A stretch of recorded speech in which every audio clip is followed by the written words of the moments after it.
wihesha agaciro nk'umukozi w'Imana, nturwane mu ikanisa, tucemo amakanisa y'abandi n'aya Kristo, sayanyu n'aya Kristo. Amakanisa murwaniramo, amakanisa murogeramo, amakanisa musambaniramo n'aya Kristo, ntabwo ari ayanyu. Wewe wiyitirira ikanisa, wewe urinde ku ikanisa. Kanisa ni rya Kristo, niyo mpamvu bigera n'ahantu mugatangira kuyarwaniramo. Sibyo tibinahesheje ishema, tibinahesheje icubahiro abakozi bataraba amacu, abakozi bataraba bakuru mu by'ijambo. Niba usanga bari kurwana, ntabwo bazapfa nk'inka ngo birarangiye. Umukristo ntabwo azapfa ngo birarangiye. Tuzapfa twese urupfu rw'umubiri, ibo basubire baje mu bugingo bwo gusha mu muriro w'iteka, aho uwo muriro utazozima, aho bazogumaho bababaye. Hanyuma umukristo nawe wabonye ubugingo bubonerwa muri Kristo Yesu kubwo amaraso yamenye ku musaraba, akaba naryo sezerano risha dufite ry'amaraso ya Yesu, nawe azabaho mu munezero ibihe byose. Ibyo mubimenye hakiri kare. Sawa, murakoze nshuti bavandimwe, abakunzi b'ijambo ry'Imana. Nagira ngo mbasabe mwigire hafi umwanya mutoya kugira ngo tuganire ijambo ry'Imana. Ikindi congeyeho ndabiyegereje mu ijambo ry'Imana kugira ngo dusangire ibyiza by'ijambo ry'Imana. Abari ku migabane itandukanye, abari hirya no hino, inshuti z'Imana, inshuti z'abasenga, inshuti z'abakristo, mwigire hafi tuganire ijambo ry'Imana bukeya, turebe igikwiriye mu rugendo rwacu turimo.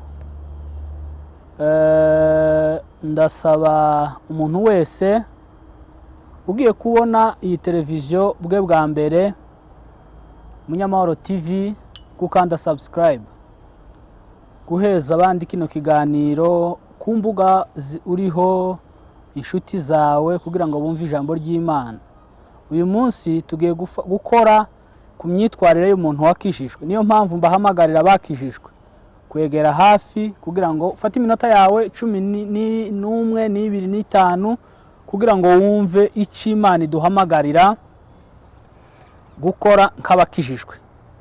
Abakijijwe, abakiriye Yesu nk'umwami n'umukiza, ababikoreramo, mwigire hafi tuganire iby'imyitwarire yacu, uko tugomba kuba turiho, ubuzima buranga umuntu wakijijwe, wakiriye Kristo.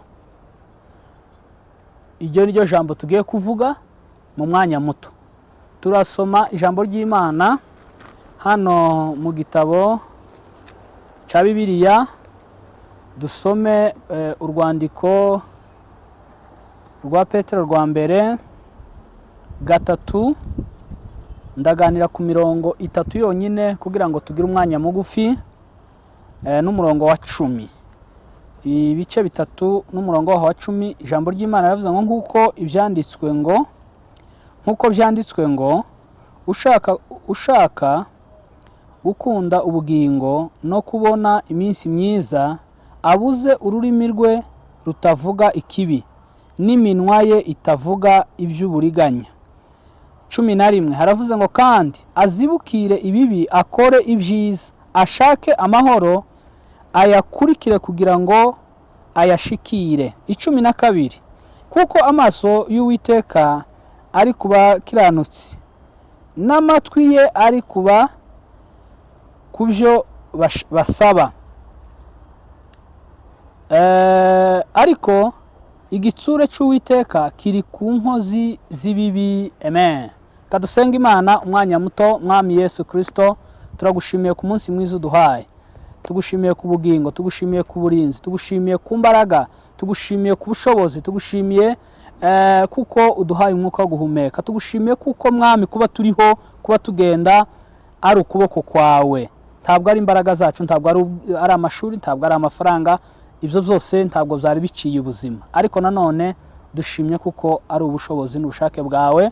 Ureke udukoreshe muri iki gihe gito, uheze umugisha uyu nguyu udukurikiye, kugira ngo nanone yumve ijambo ry'Imana, yumve ikimukwiriye, yumve inshingano ze bitatugoye cyangwa se tutiriwe tumwinginga cyane, abyumve abikurikize. reka iri jambo rigira impinduka rigira mu bantu cyangwa se muri sosiyete abaryumva bose, kandi natwe turivuze uridukomereze mu mitima mu izina rya Yesu Kristo, amen. Rero dusomye amagambo y'Imana, bene data, dore ibikwiriye bimwe mu bikwiriye kuranga umukristo. Abakristo ntibakwiriye kurwanira mu matorero kuko biri mu kugaragara muri iyi minsi. Abakristo ntibakwiriye kugirirana amashari nk'uko bigaragara muri iyi minsi. Abakristo ntibakwiriye kuba mu bintu ibyo ari byo byose bisa nko guhakana agakiza babonye. Abakristo bakwiriye kuba gusa na Kristo. Kristo yaje mu isi, ahamara imyaka myinshi, ahava adakoze icyaha. Imbaraga zikora icyaha uzikura he? Ni ku Mana. Imbaraga zirwanira mu itorero, mu rusengero, uzikura he? Izo mbaraga uzikura ku Mana? Ese kurarwanirira Imana? Icyo nsaba nuko twumva iminota mike aya magambo icyo yashatse kuvuga n'ubusobanuro bwabyo, kugira ngo twibuke imyitwarire myiza y'umuntu wakijijwe. Gukizwa ntabwo bivugwa, ahubwo birakorwa. Ntabwo watura gusa ngo urekere, urabikora, urabikurikiza.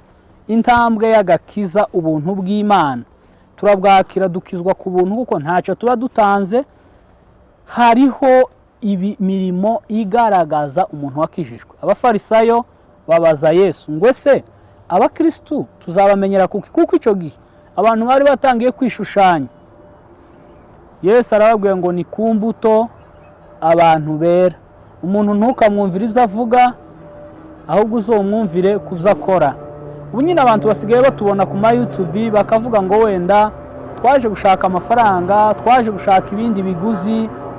Ni wewe twaje gushaka, ntabwo ari amafaranga dushaka, kuko twari dusanzwe turiho.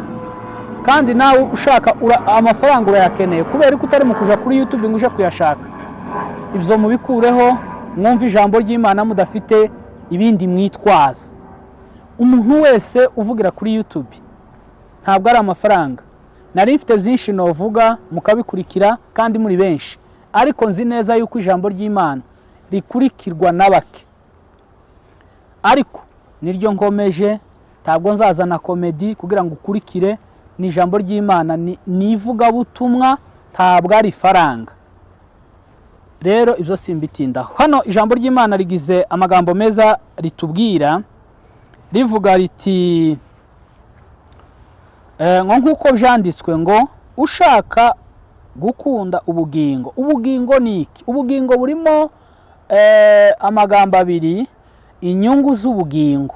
Ubugingo ni iki? Ni umuntu wese wakiriye Kristo. Uwakiriye Kristo yabonye ubugingo, kandi utaramwakiriye nawe afite ubugingo, kandi ubwo bugingo bwombi buzahoraho. Ijambo rya mbere ni ubugingo buhoraho bwaheshejwe na Kristo ku musaraba, ubwo yikoreraga ibyaha by'abanyabyaha, agakuraho icyaha cy'inkomoko cyakozwe na Adamu mu ngozi, akagikuraho, akakibambirwa, akagitwara. Bibiliya ivuga ngo nagusanze mu ivata ryawe, ngo ndakubwira ngo baho. Yesu Kristo yaje asanga turi mu jaha, aduha ubugingo, aje ku musaraba kubw'impamvu z'ubugingo. Ubwo ni ubuntu bw'Imana buzanira umuntu wese gukizwa. Ubugingo rero tuvuga ni Kristo wapfuye agapfira ibyaha byacu. Ubwo yapfiriye ibyaha byacu, ibindi byaha bivahe. Ariko nari mvuze ku by'ubugingo ko ari inzira zibiri. Ni inzira zibiri. Ubugingo bwose buhoraho, nta bugingo buzashira. Ubugingo bwa mbere tuvuga ni ubugingo bwabonekewe muri Kristo Yesu. Ubwo twaronkeye muri Kristo Yesu ni ubugingo bw'iteka, buzagumaho kuzageza isi ishize, tukayivamo, hakaba isi isha, hakaba ijuru risha, bigahinduka. Tuzaba tukiri mu bugingo, ubugingo bw'Uwiteka bw'abakijijwe bwo mu ijuru, ubugingo bwo kuba mu ngaruka zo gukizwa, ubugingo bw'iteka, cyangwa se bwo gukizwa urubanza rw'iteka. Ubugingo rero ni Kristo wabuzanye muri twe, niwe bugingo budashira muri twe. Ubwo bugingo budashira ni ubugingo tuzaba imbere y'Imana, tuzaba mu bwiza bw'Imana. Umuntu wese wahawe agakiza gakomoye kuri Kristo Yesu azaba muri ubwo bugingo. Ubwo bugingo rero ni za nzira zibiri. Dore nshize inzira zibiri imbere yanyu, inzira y'agakiza n'inzira yo kurimbuka. Iryo ni ryo jambo rya mbere ry'ubugingo. Ijambo rya kabiri ry'ubugingo ni ijambo ryo gupfa ubugingo bwawe ugahora mu muriro, mugahora mu mubabaro, ugahora mu mwijima, ugahora mu bugingo butari bwiza ariko budashira. Abanyabyaha, abatarakijijwe bazaguma muri ubwo buzima budashira. Ntabwo bazapfa nk'inka ngo birarangiye. Umukristo ntabwo azapfa ngo birarangiye. Tuzapfa twese urupfu rw'umubiri, ibo basubire baje mu bugingo bwo gusha mu muriro w'iteka, aho uwo muriro utazozima, aho bazogumaho bababaye. Hanyuma umukristo nawe wabonye ubugingo bubonerwa muri Kristo Yesu kubwo amaraso yamenye ku musaraba, akaba ari naryo sezerano risha dufite ry'amaraso ya Yesu, nawe azabaho mu munezero ibihe byose. Ibyo mubimenye hakiri kare. Hari abantu benshi bavuga ngo izo nyigisho ngo nizo gutera ubwoba, ariko ni ukuri kw'ijambo ry'Imana. Icyo ni icyambere cy'ubugingo.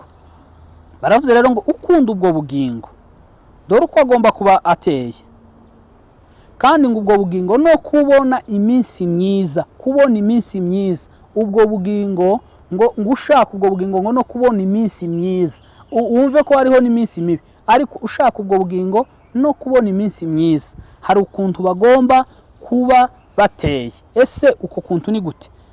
Ku murongo wa 12 niho havuze ngo ndetse kuri uyu murongo wa 10 havuze ngo ururimi rutavuga ikibi n'iminwa ye kuvuga uburiganya. Ubugingo, umuntu ufite ubugingo, umuntu ushaka ubugingo aburonka kubwo kureka ibibi. Ubugingo, iyo duhamagara ubwami bw'Imana ngo buze muri twe, nibwo bw'ubwo bugingo, ubugingo bwazuye Kristo ari nabwo natwe buzatuzura. Iyo duhamagara ubwo bwami ngo buze muri twe, nuguheba icyaha, ukarambika icyaha hasi, ugafata ubugingo. Baravuze ngo iminwa ye tivuga uburiganya, tivuge uburiganya, tivuga ikibi. Iminwa ye tivuga ikibi mwene uwo muntu ushaka ubugingo. Nimba ushaka ubugingo buhoraho bwabonetse muri Kristo Yesu kubw'amaraso ye, iminwa yawe ntikazivuga uburiganya, ugende uvuge makeya atarimo uburiganya. Kandi azibukire ibibi, akore ibyiza. Iri jambo naryo niryo ry'ukuri. Azibukire ibibi, mu yandi magambo ahebe areke ibibi, akore ibyiza. Umuntu wakijijwe akora ibyiza. Imbaraga zo gukora ikibi abakijijwe sinzi aho ziva. Imbaraga zo gukora ikibi uzikurahe? Imbaraga zo kurwana mu itorero uzikurahe? Imbaraga zo kugambana uzikurahe? Imbaraga zo kugambanira abandi uzikurahe warakijijwe? Bibiliya iravuga ngo uzibukire ikibi, ukora icyiza. Ijambo ry'Imana ryigeze kuza kuri Kayini riramubwira ngo Kayini we, ngo se nukora ibibi, ngo nukora ibyiza tuzemerwa? Bene data twakijijwe, dufite password muri twe itwemerera gukora ibyiza no kudushoboza. Ni umwuka wera twasigiwe. Ubwo twabwirwaga ngo Yesu aravuga ngo aragiye, ngo ariko nagerayo ngo azotwohereza umwuka wera. Umwuka wera uraza. Cyo ni ikimenyetso cy'uko Yesu yageze iyo yajaga, kandi yaravuze ngo azogaruka, agiye kuduteguriraho tuzoba muri bwa bugingo bw'iteka, kuko niyari. Impamvu tuzizera ni yihe? Yaravuze ngo nagerayo azatwohereza umwuka wera. Umwuka wera waraje, bivuze ko Yesu yageze mu ijuru, bivuze ko Yesu ahari, no kugaruka azagaruka. Mwene data, ndagusaba, ndakwingingira kuza mu bya Kristo, uzibukira ikibi, ukora icyiza. Ikibi ni ikintu cyose kitaramye Imana. Igihe cyose uzoba uri mu bintu bitaramye Imana, ibyo ni ibibi. Wihesha agaciro nk'umukozi w'Imana, nturwane mu ikanisa, tucemo amakanisa y'abandi, ni aya Kristo, si ayanyu, ni aya Kristo. Amakanisa murwaniramo, amakanisa murogeramo, amakanisa musambaniramo, ni aya Kristo, ntabwo ari ayanyu. Wewe wiyitirira ikanisa, wewe urinde ku ikanisa. Kanisa ni rya Kristo, niyo mpamvu bigera n'ahantu mugatangira kuyarwaniramo. Sibyo ntibinahesheje ishema, ntibinahesheje icubahiro abakozi bataraba amacu, abakozi bataraba bakuru mu by'ijambo. Niba usanga bari kurwana, barwanira Imana. Imana ntirwanirwa, ahubwo ifite imbaraga nyinshi. Rero reka tugere ku rindi jambo, ashaka amahoro. Uwo muntu ashake amahoro. Bibiliya izivuga ngo nkiri mu isi ngo ndi umuco w'isi.